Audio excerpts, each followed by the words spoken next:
O Band Entrevista está de volta com uma série de entrevistas com os prefeitos da região metropolitana. Hoje conosco Felício Ramute, prefeito de São José dos Campos. Elcio Costa. Felício, uma das principais obras do seu governo, Nicolini começou o programa exatamente falando sobre obras, é a Ponte Estaiada. Ela realmente vai ser entregue no dia 30 do final de março, sem novos atrasos? Sem dúvida, será entregue no dia 30, no final de março. Esse é um compromisso nosso, sem a menor chance de atraso dessa vez, né? É uma obra complexa, né? Uma obra que em pouco tempo a cidade acabou tendo um novo grande marco, que vai ter a sua função de mobilidade muito importante e também vai servir como um novo ponto. Eu já, esse ano, recebi inclusive algumas folhinhas, aquelas folhas de calendário, né? Muitas delas já com a foto do projeto da Ponte Estaiada. Então a gente percebe que a população já está abraçando essa importante obra da cidade, que vai servir e vai melhorar a vida de muita gente que, por exemplo, passa por lá dentro dos ônibus. São 60 mil usuários que passam dentro dos ônibus, passageiros do transporte coletivo, 150 mil veículos, tudo isso por dia. Então a gente vai conseguir oferecer um melhor serviço e ainda ter um bom cenário na cidade para ser fruto de fotos e, na verdade, para trazer com o orgulho do joseense de viver em São José. Apesar disso, prefeito, houve a polêmica do financiamento dessa obra, de onde veio, para onde vai. O prefeito já explicou. O senhor tem, de repente, algum questionamento do Tribunal de Contas, isso ou não? Não, todos os processos foram feitos rigorosamente dentro da lei. Talvez tenha existido ali algum questionamento em relação à forma que foi feito, que a prefeitura podia ter sido mais transparente no processo. O senhor concorda com isso? Nesse aspecto, eu acho que existe sim uma razão nesse aspecto. É que do ponto de vista da prefeitura nada mudava, porque o dinheiro continua vindo do BID. Mas para o cidadão, eu acho que a transparência nunca é demais, até porque nada foi feito de forma incorreta, errada ou irregular. Portanto, nós não teríamos motivo nenhum também para não deixar de ter sido transparente. Então é o que a gente sim assume e tem a certeza de que o objetivo, na verdade, é sempre poder oferecer um melhor serviço, no caso, uma grande obra para a cidade. Agora eu queria pontuar uma questão que ocorreu na ponte, por exemplo. A ponte foi paralisada, sofreu um atraso por causa de decisão da Justiça. A tarifa de ônibus de São José bateu na trave 2 vezes por causa de decisão da Justiça. Isso não é um fenômeno só de São José, é um fenômeno do Brasil. Existe hoje uma judicialização da gestão pública, na sua opinião?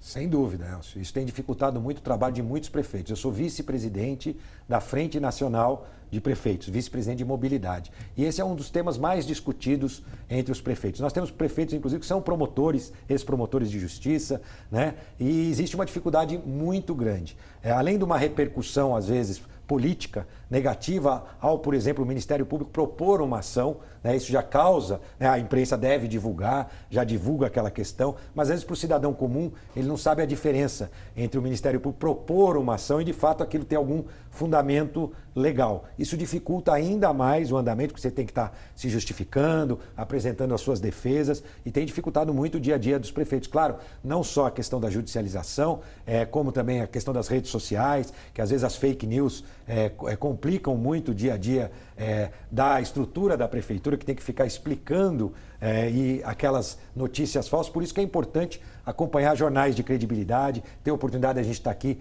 debatendo, né, com vocês, para que a gente possa sempre propor o lado positivo da notícia, na verdade, o lado real da notícia. E sempre que a gente tiver dificuldade em relação a uma fake news, eu, por exemplo, vou sempre me manifestar e vou explicar para a população. Mas tem sido complexo. No caso da judicialização, especificamente, o que existe também, o que eu defendo, inclusive, não é tirar poder de ninguém. Mas eu acho que, por exemplo, esses tipos de ações poderiam ter sigilo, até para não gerar uma polêmica, né? Por exemplo, o Ministério Público entrou com uma ação contra a tarifa. Você vê, foi, no final a Prefeitura provou e comprovou que tinha razão em relação a todas as etapas e todo o processo da tarifa. No caso da tarifa, foi a Defensoria Pública. No caso da Ponte Estaiada, a mesma coisa. Após a Justiça analisar, foi comprovado ali que a ponte de fato irá atender a população ao longo de muitos e muitos anos, trazendo um resultado de mobilidade. Então toda essa discussão ao longo do processo tem dificultado, sem dúvida nenhuma, a vida dos prefeitos. A gente tem que ter transparência, o prefeito que não agir corretamente com os recursos públicos deve ser penalizado. Eu nunca defendi qualquer tipo de mau uso dos recursos, seja inclusive feito por companheiros do meu partido. Eu acho que a gente tem que cuidar com respeito de cada centavo do cidadão, no caso do cidadão de São José. Prefeito, uma outra questão importante, a Prefeitura já vem tratando da modernização do Parque de Segurança do município, desde investimentos em energias renováveis, né? São José tem um trabalho com a guarda muito bacana, com carros elétricos, motos elétricas, veículos e tal, e agora vem com a implantação de um novo sistema de câmeras que se mostrou nos últimos 10 anos um trabalho eficaz de combate à criminalidade e de ajuda às polícias que estão aí, civil, militar, a guarda, enfim. Como é que o senhor vê essa evolução? Hoje a Prefeitura consegue fazer mais por menos e consegue levar para os bairros? São 1000 câmeras que estão vindo aí, foi falado essa semana. Dá para chegar na cidade toda agora? Olha, Nicolini, cada vez mais a segurança tem que ser tratada e cuidada com tecnologia. É assim que a gente vai conseguir trazer um dia a dia melhor para o cidadão de São José. Então nós fizemos grandes investimentos nos portais eletrônicos de segurança, na São José Unida, que foi a integração das forças de segurança, nos novos equipamentos para a Guarda Civil Municipal. A modernização do COI, né? Na ampliação nos carros elétricos, como bem colocado aqui, e agora com essas 1000 novas câmeras. Para que vocês tenham uma ideia, São José atingiu o menor patamar de taxa de homicídio dos últimos 20 anos.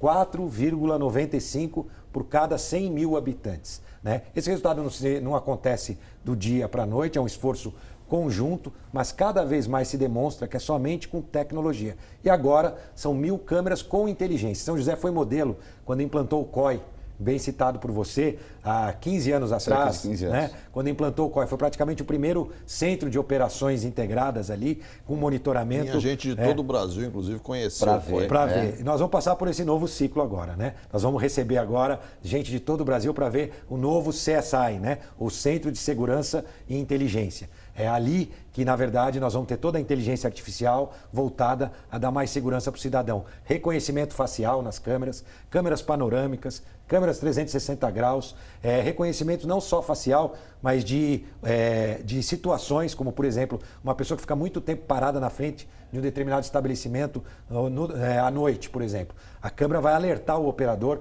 e aquela pessoa pode ter uma má intenção em relação àquela situação que está acontecendo. Tudo isso vai facilitar a operação dos nossos policiais militares, dos nossos guardas civis municipais. Então a nova central de segurança e inteligência terá o que tem de mais moderno no mundo a serviço do cidadão de São José. A gente vai para mais uma rápida parada. Em instantes eu volto com o prefeito de São José dos Campos, Felício Ramute, aqui no Band Entrevista. Não sai daí.